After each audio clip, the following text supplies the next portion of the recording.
Bien, nous voilà pour une nouvelle vidéo.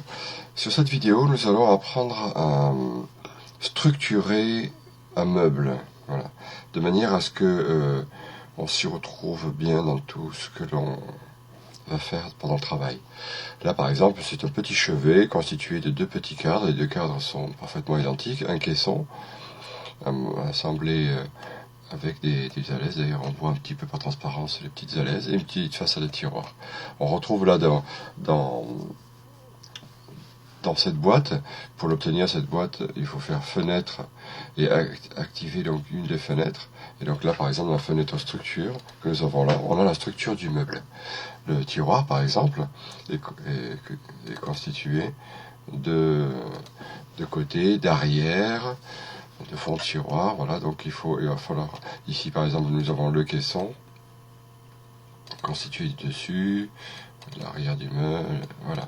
Donc il va falloir structurer le meuble de manière à ce que on puisse s'y retrouver facilement, exactement comme on doit le faire quand on doit faire une nomenclature ou une fiche de débit. Voilà.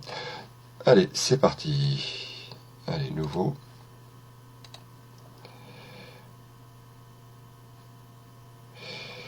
Voilà notre ami Steve au milieu de l'écran qui va nous permettre de pouvoir créer un meuble et bien le proportionner. Alors je vais faire une boîte. C'est un petit peu gros. Voilà, j'essaie de faire un petit meuble, une petite console comme ça. Un petit peu large. Et donc c'est l'avantage de SketchUp, c'est que ça me permet de pouvoir assez facilement apprécier le volume et la perspective, enfin dans la perspective des personnages. Donc pour bien apprécier la perspective, je vous conseille de mettre la ligne d'horizon au niveau des yeux. Ça permet de bien évaluer le volume du meuble. Ça sera pas mal. Là. Après je ne rends pas compte parce que là c'est un volume qui est plein. 890. C'est un petit peu haut quand même.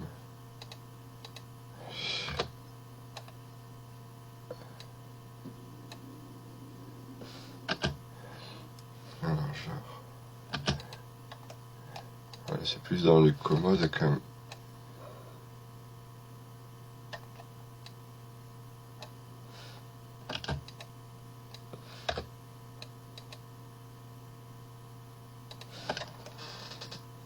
Ça nous fait quelle hauteur là à peu près?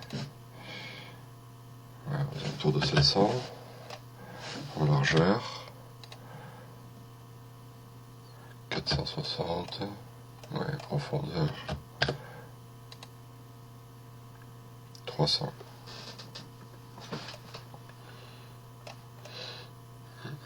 Peut-être le diminuer encore un peu. Ouais, ça va pas mal là. Donc ça nous fait quelque chose qui fait une hauteur de 700. Quelque chose qui est autour de 450 à peu près. Et en profondeur, on a quelque chose qui est autour de 250. Ok. Donc 400.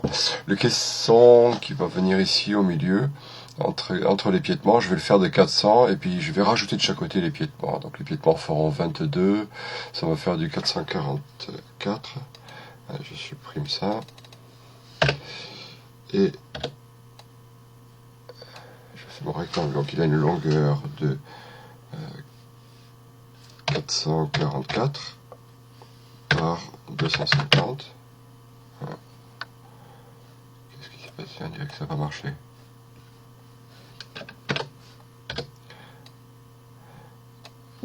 Mes doigts enfourchés sur le clavier. 444, point virgule, 250, entrée. Je pousser, tire, en fonction pousser tirer en enfonçant P au clavier, et je mets une hauteur de 750, on avait dit à peu près. Voilà. Une fois que j'ai fait ce volume-là, je vais supprimer les faces. Je vais garder que mes arêtes, parce que je n'ai pas besoin des faces pour construire le meuble. Et ça va me servir de guide en fait pour la dimension. Voilà, le meuble, il faut qu'il rentre là-dedans. Et pour éviter que je sélectionne les arrêts pendant que je vais travailler, je fais un clic droit et je vais le verrouiller. Pour le verrouiller, il faut d'abord créer un groupe ou un modèle. Là, je vais composer un composant. Alors, ce sera mon meuble de chevet. Voilà. Et à l'intérieur de ce volume-là, il y aura le meuble de chevet. Voilà. Alors, info sur les entités. Je vois que je peux verrouiller ici ce composant. Du coup, je ne peux plus le sélectionner. Si je veux le déplacer, par exemple, il m'empêche de le sélectionner. Par contre, je vais pouvoir construire dessus. Voilà. Donc, je vais créer ici un cadre avec un montant, une traverse. Alors, le montant, je m'accroche. Du coup, il s'accroche, donc c'est plutôt bien. Je vais faire des montants de 40, 22 par 40, voilà. Je le pousse jusqu'ici. Pour être sûr que je m'arrête bien l'arête, je mets mon pointeur juste sur l'arrêt. D'ailleurs, un petit carré, un petit carré qui vient de s'allumer pour me dire que j'ai bien activé ma longueur. Donc là, ici, je vais faire une mortaison et je vais faire une traverse. Donc ce montant-là, je vais le créer. Je vais créer un composant. Je clique 3 fois dessus, 1, 2, 3. Je touche la fonction pour créer un composant en enfonçant la touche G et je l'appelle montant cadre. Je dis pas si c'est à droite ou à gauche, je le ferai après. Voilà. Donc ce montant-là, je vais le copier. Alors, pour le copier, M au clavier. Là du coup, pour que ce soit le copie, je force la touche CTRL du clavier. Ici, voilà. Et je la mets bien dans l'angle. Voilà, j'ai mes deux montants. Les faces ne sont pas organisées correctement pour l'instant, mais on va y comprendre. Et on va voir ça tout à l'heure. Je vais créer maintenant ma traverse haute. Donc mon rectangle, je le mets ici. Là, je le clique ailleurs. Donc au niveau de l'épaisseur, c'est bon, mais au niveau de la largeur, ça sera pas bon. Donc là, on voit la 22, c'est bon. 53 mm, c'est pas bon. Alors au clavier, je rentre point virgule pour dire que la première valeur me convient, mais pas la deuxième. Et ma deuxième valeur, c'est 40. Je fais entrer. J'appelle la fonction pousser-tirer et je viens de créer ma traverse. J'appuie espace sur le clavier pour sortir ma fonction et je double-clique, triple-clic sur ma pièce. G au clavier pour appeler la boîte de composants et là je l'appelle traverse. Ah, il y a eu un verse cadre. J'évite dans les noms des composants de mettre un espace, les accentués, les lettres accentuées, j'évite aussi les CCD, voilà. Et pour différencier comme il y a deux mots, je mets traverse et le deuxième mot, je mets la majuscule. À chaque fois que je mets la majuscule, ça permet de mieux m'y retrouver. Il m'est arrivé d'avoir des problèmes sur des composants avec des noms un peu... voilà, on peut le faire, mais des fois ça peut causer des problèmes. Alors pour éviter ça maintenant, même pour les noms de fichiers, j'utilise cette même méthode. Voilà. Ma traverse haute, je vais la descendre, ou plutôt je vais la copier, et mon point de départ, ça sera là, mon point d'arrivée est là. Voilà mon cadre pour le côté. Ce cadre-là, je vais après le copier sur le côté à droite, mais en avant, faire ça, je vais créer mes mortaises ici, et puis les tenons pour les traverses. Voilà. Donc je sélectionne, je vais prendre celui-là. Je sélectionne ce montant, et ici, je vais créer donc ma mortaise, avec un petit épaulement en bas et en haut. Donc là, j'ai sélectionné mon composant, et je suis à l'intérieur du composant.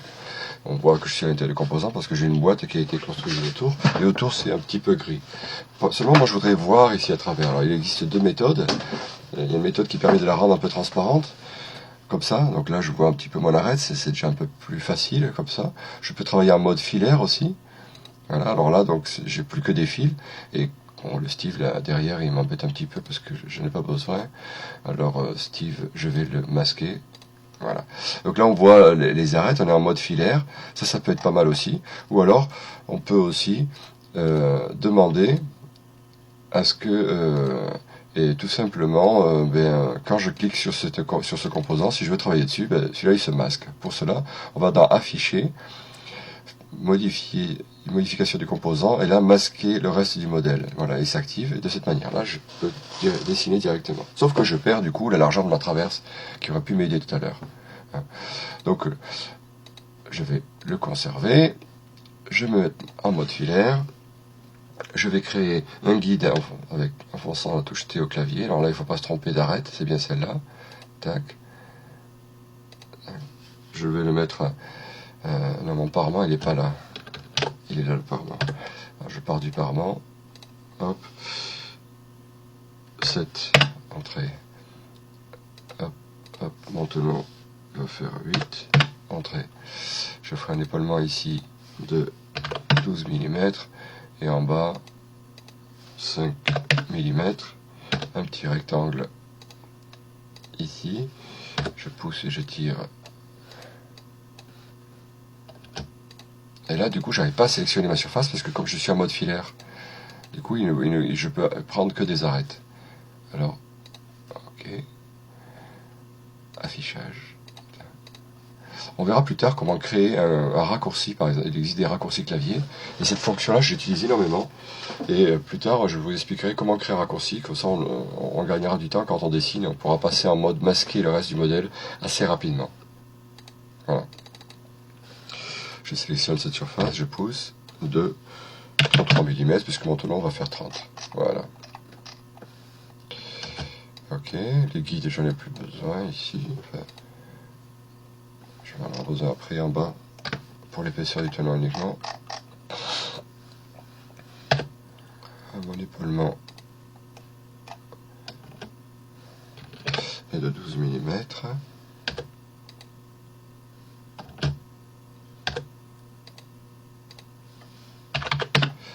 Ma traverse fait 40. Et là, j'ai un petit épaulement de 5 mm.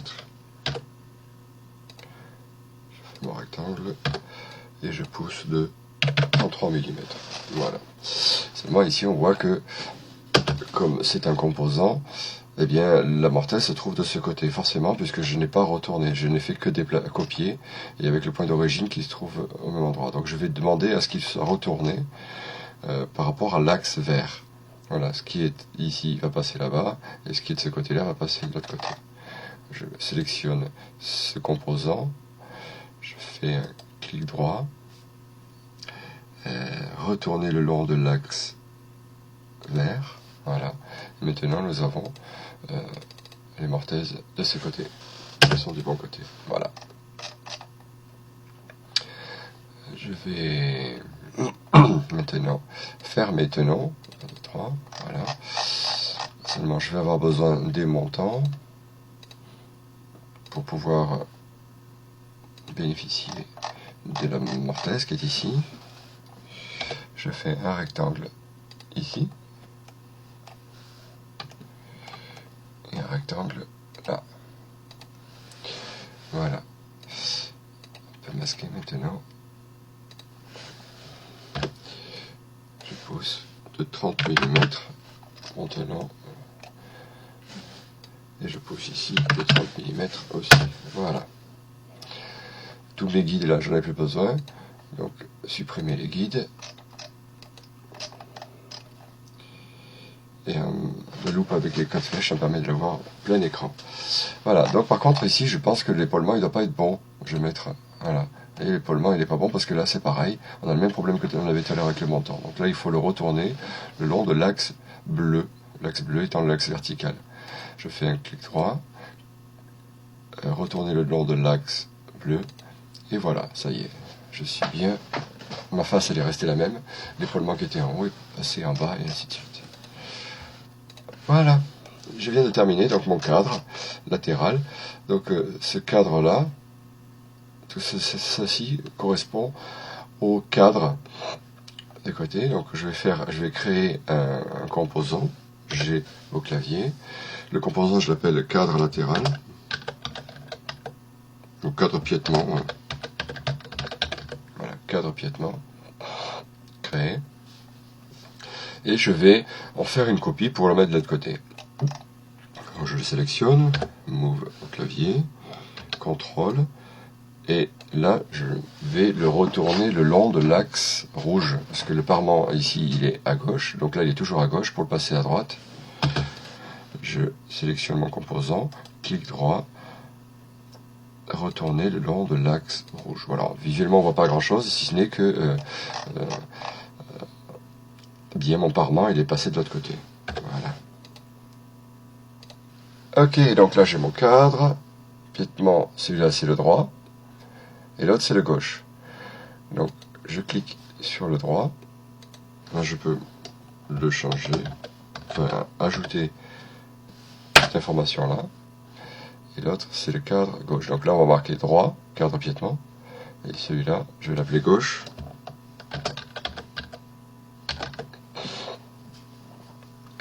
Entrée. Voilà, et donc celui-là et celui-là, ces deux cadres-là constituent mon piétement. Je fais un clic droit dessus, je vais créer un groupe et que je vais appeler piétement. Voilà. Et donc, dans mon meuble, ici, mon piétement est constitué de deux cadres, un droite et un gauche, et le gauche est constitué de montants. Alors on pourrait aussi changer ici montant droite et montant gauche. En l'occurrence, ce sont les montants de façade, et ici, ce sont les montants arrière. Voilà, souci d'efficacité, je vais le laisser comme ça. Voilà pour mon piétement. Donc maintenant, je vais créer le caisson qui va venir ici. Pour cela, je vais faire un petit rectangle. Au niveau de la largeur, je suis d'accord, c'est 400. En hauteur, je suis pas bon. Alors, je vais mettre 120, point virgule, donc 120. Voilà, j'ai conservé la longueur, mais pas la largeur. Je pousse, et là, je le tire jusqu'à cette arête ici. Voilà, pour mon meuble. Donc là, je vais voir un peu ce que ça donne avec Steve, là. On va remettre les couleurs. Voilà. La proportion me plaît bien. Voilà donc comment on structure donc le meuble, et à chaque fois il faut bien faire attention. Donc là je l'ai fait pour le piétement, il va falloir faire pareil pour le petit caisson et le tiroir. Donc dans la prochaine vidéo je vais vous montrer comment faire pour bien réaliser ce petit caisson, le tiroir, la façade rapportée, et puis on verra aussi comment appliquer du plaquage sur tout ça, quoi, enfin de la matière. Voilà. Merci bien.